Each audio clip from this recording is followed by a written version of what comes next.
আজকে আমার আলোচনার বিষয় অবিবাহিত পুরুষ বিবাহিত মহিলাদের সঙ্গে মিলন করলে কি হয়। প্রথমে বলবো, ইসলামের দৃষ্টিকোণ থেকে নিজের স্ত্রী ছাড়া অন্য মহিলার প্রতি আকৃষ্ট হওয়া বা যৌন মিলন করা সম্পূর্ণ নিষিদ্ধ এবং গুনাহের কাজ। আল্লাহ সব গুনাহ মাফ করবেন, কিন্তু এই গুনাহ কখনোই মাফ করবেন না। দেশে এবং প্রবাসে ভাই বোনদের প্রতি সালাম। আসসালামু আলাইকুম। আমি প্রভাষক লিখতে পারবেন, হোমিওপ্যাথি এবং আয়ুর্বেদিক চিকিৎসক, চেম্বার সেবা হোমিও কমপ্লেক্স অ্যান্ড সেবা ডিজিটাল ল্যাব, উপজেলা মডেল মসজিদের পূর্ব পাশে, শিমুলিয়া, মাগুরা। সাধারণত দেখা যায় যে কিছু বিবাহিত মহিলা আছে এবং কিছু অবিবাহিত মেয়েরা আছে যারা টাকার বিনিময়ে বিভিন্ন হোটেল বা আবাসিকে যৌন কার্য পরিচালনা করে। তো এইসব মহিলারা বিভিন্ন পুরুষের সঙ্গে যৌন মিলনে লিপ্ত হয়, যে কারণে বিভিন্ন যৌনবাহিত রোগ এদের শরীরে থাকে। এদের মধ্যে দেখা যায় যে সিভিলিস, গোনোরিয়া, এইডস সব থেকে বেশি পরিমাণে থাকে। তাই যদি কোনো পুরুষ বিশেষ করে অবিবাহিত ছেলেরা যদি প্রোটেস্ট ছাড়া এইসব মহিলাদের সঙ্গে যৌন মিলনে লিপ্ত হয়, তাহলে এই যে যৌন ব্যাধি বা এই যে মরণ ব্যাধি, এই ব্যাধিতে আক্রান্ত হয়। তো বিবাহিত মহিলাদের কাছে গেলে সাধারণত দেখা যায় যারা বিবাহিত তারা এইসব কাজে লিপ্ত থাকলে তাদের শরীরে এইটা সংক্রমিত বেশি হয়। আর যারা এখন অবিবাহিত তারাও কিন্তু এইসব কাজে লিপ্ত হচ্ছে, তাহলে বিবাহিত মহিলার সমানে কিন্তু জীবাণু তাদের শরীরে থাকে, তখন সঙ্গম কিন্তু একই রকম হচ্ছে। তা শুধু মাত্র এদের বিয়ের কোনো কাবিন থাকে না বা সার্টিফিকেট থাকে না, কিন্তু এরা বিয়ের মতোই।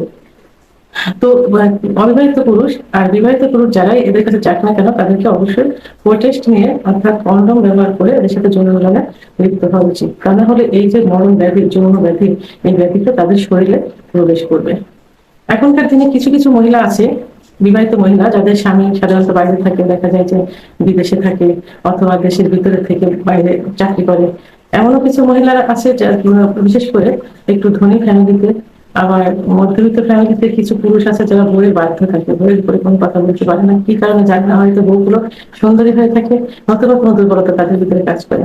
এইসব মহিলারা কিছু অবিবাহিত ছেলেদের সঙ্গে কিছু বলতে দেখা যায় একজনের হতে পারে এমন একটা রিলেশনে জড়িত হয়, বিশেষ করে ফিজিক্যাল রিলেশন, যে এই ছেলেদেরকে, এই অবিবাহিত ছেলেদেরকে তারা সরতে দেয় না। তো এই যে স্বামীর অবাধ্য মহিলা যারা বাইরে থাকে তাদের স্ত্রী, তো এরা তাদের যৌন কার্য পরিচালিত করার জন্য অর্থাৎ সুখটা নেওয়ার জন্য তারা অবিবাহিত কিছু ছেলের সঙ্গে সম্পর্কে লিপ্ত হয়। আর এদেরকে ধরে রাখার জন্য আর্থিক সহযোগিতা সহ ফিজিক্যাল রিলেশনটা এত রোমান্টিক করে যে এই ছেলেগুলো তাদের কাছ থেকে সরতে পারে না। দেখা যায় যে অবিবাহিত ছেলেদের বয়স 30-35 হয়ে যাচ্ছে, তারপরেও এরা বিয়ে করছে না। তো জানা যায়, মানে খোঁজ নিলে বোঝা যায় যে এরা মানে এই ধরনের কোনো মহিলাদের সঙ্গে সম্পর্কে লিপ্ত, অর্থাৎ দেখা যায় চাচাতো ভাই, ভাবি, অনেকে দেখা যায় যে আন্টি, খালা বলে, তাদের সঙ্গে বিশেষ করে চাচিদের সঙ্গে সম্পর্কে লিপ্ত হয়ে থাকে। তারা এটা প্রকাশ করে না, নিয়মিত তাদের সঙ্গে সহবাস করছে, কিন্তু তারা বিয়ে করতে চায় না। তাদের মোহে এতটাই আকৃষ্ট থাকে এবং এই বিবাহিত মহিলাগুলো তাদেরকে এমন ভাবে আকৃষ্ট করে ফেলে যে তারা তখন নিজেদের সংসার করতে হবে, বিয়ে করতে হবে, এটাই ভুলে যায়, তাদের পিছনে লেগে থাকে। একটা সময় দেখা যায় যে এই পুরুষগুলো অনেক বয়স হয়ে যায় এবং পরে এরা বুঝতে পারে যে তাদের বাচ্চা কাচ্চা হলে হতো, তাদের পরবর্তীতে তাদের বাচ্চা হলে মানুষ হতে অনেক সময় লাগবে, তাদের বয়স, এটা কিন্তু পরে বুঝতে পারে। প্রথমে কিন্তু তাদের মনে লিপ্ত থাকে। মহিলাগুলো কিন্তু তাদের সংসার, তাদের সবকিছু সেভাবে পরিচালনা করছে, কিন্তু অবিবাহিত এই ছেলেগুলোই কিন্তু ধ্বংস হয়ে যাচ্ছে।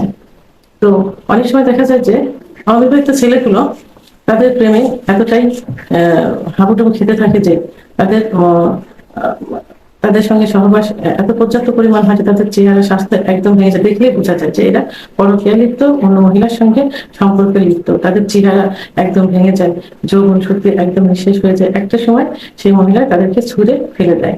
তো যেসব পুরুষেরা এইভাবে পর মহিলা অর্থাৎ বিবাহিত মহিলাদের সঙ্গে সম্পর্কে লিপ্ত থেকে তাদের জীবনটাকে শেষ করছে, তাদের উদ্দেশ্যে বলবো তারা যেন এই পথ থেকে সরে আসে। প্রথমত তাদের যৌন যে রোগটা, এই রোগে তারা আক্রান্ত হলে এখান থেকে বেরিয়ে আসা খুব কঠিন হবে।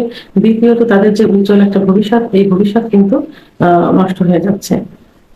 এবং তাদের সঙ্গে যে মহিলাদের সঙ্গে সম্পর্কে লিপ্ত তারা কিন্তু ঠিকই সংসার করছে, তাদের হাজবেন্ডের সঙ্গে সম্পর্ক আছে এবং হাজবেন্ড আসলে তাদের সম্পর্ক ঠিক থাকে, কিন্তু মাঝখানে এই অবিবাহিত ছেলেদেরই ধ্বংস হচ্ছে। তো এই পথ থেকে অবশ্যই বেরিয়ে আসতে হবে। তো আমার ভিডিওটি সম্পর্কে কোনো মন্তব্য থাকলে অবশ্যই কমেন্টসের মাধ্যমে জানাবেন। আর ভিডিওটি ভালো লাগলে লাইক, কমেন্ট, সাবস্ক্রাইব করে আমার সঙ্গে থাকুন। আল্লাহ হাফেজ।